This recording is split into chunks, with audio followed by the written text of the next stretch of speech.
Welcome to Guide Guru. We hope this video helps. Start by getting both devices ready. You need your Chromebook and your main computer on the same network so they can see each other. Install the chosen app on both machines, for example, Chrome Remote Desktop or a third-party app. Once installed, grant camera, network, or USB permissions if prompted. You do this now to avoid interruptions later. Make sure power settings prevent sleep and connect a USB cable when the app supports wired mode. That reduces lag. Open the host app and then open the companion on your Chromebook. Sign in if the service asks you to.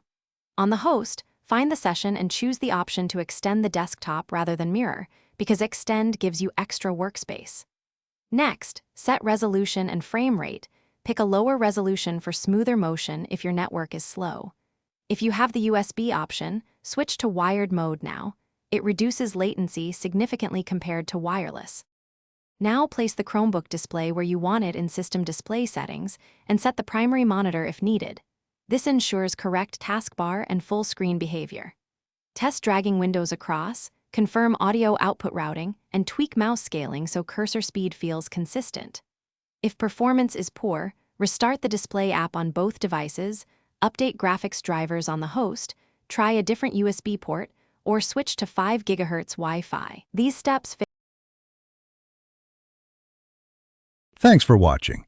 Consider subscribing if we helped you today.